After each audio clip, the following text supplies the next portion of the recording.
साहब शुक्र आहे त उते लाड़काणो यादि आयुसि ऐं लाड़काणे जी ॻाल्हि उते वञी कई, पर सिधी सही ॻाल्हि आहे त जेका हिन सॼे सोशल मीडिया ते सभिनी जायुनि ते इहा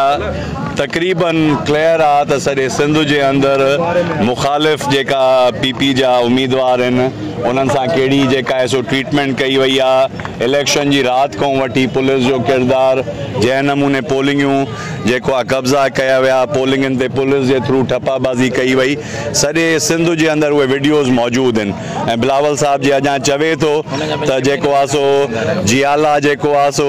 जे साबित थियो त जेको नज़रियाती जेको शहीद भुट्टे जो कारकुन आहे, त मां बिलावल साहब खे ॿुधाइणु चाहियां थो त नज़रियाती कारकुन हाणे कोई बि न आहे, सॼो मुफ़ाद परस्तनि जो टोलो आहे। जंहिं नमूने उन्हनि जेको आहे सो इलेक्शन में धांधली कई आहे, त हाणे उहा त हलो हुकूमत आहे, सिंध हुकूमत खे मां मुबारकबाद ॾियां थो,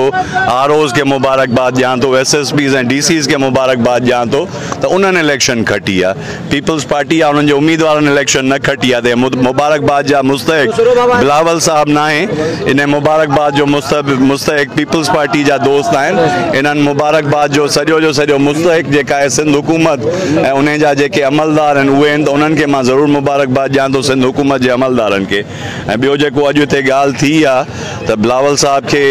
मां हितां इहो ई मैसेज ॾियां थो लाड़काणे खां त जंहिं नमूने तव्हां ख़ुशि थियो था त को लाड़काणे में तव्हां जेको आहे सो अवामी पॉपुलरिटी ते या वोट ते खटिया आहियो, त इहा तव्हांजी जेका आहे तव्हांजा गॾु हिते माण्हू वेठल आहिनि, त इन्हनि हिकिड़ो तव्हांजे लाइ सुठो जेको आहे सो ग्राउंड ठाहियो आहे ईंदड़ चूंडुनि जे लाइ। इंशाअल्लाह मूंखे यकीन आहे त जंहिं नमूने में लाड़काणे जे माण्हुनि सां ज़्यादतियूं कयूं वयूं आहिनि, लाड़काणे जे वोटर सां ज़्यादतियूं कयूं वयूं आहिनि, त इंशाअल्लाह उहा रिज़ल्ट तव्हांखे 2023 जी चूंडनि में ज़रूरु साम्हूं ईंदी।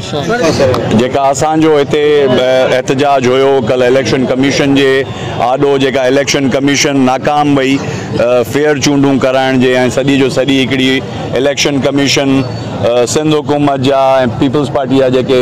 हुया उन्हनि जी धुर थी रही, पुलिस धुर थी रही, त अॼु असांजो इहो ई आहे फर्दर जेको एहतजाज असांजो क़यादत GDA जी पीर साईं पगारे जन ऐं असांजी JUI जी क़यादत अदा राशिद बि पंहिंजो पंहिंजी जेका असांजी सेंट्रल असांजी जमायत सां राब्ते में आहे मौलाना साहब जन सां, त असां हिकिड़ो गॾियल लाहे अमल सॼी सिंध में जेके बि पार्टियूं आहिनि उन्हनि सां गॾिजी हिकिड़ो लाहे अमल ठाहियूं था। ऐं हिन एहतजाज जो दाइरो असां ज़िलनि खां वधाए सूबे ताईं, इंशाअल्लाह जीअं उन्हनि जी ॻाल्हि थी त आख़िरी सॼे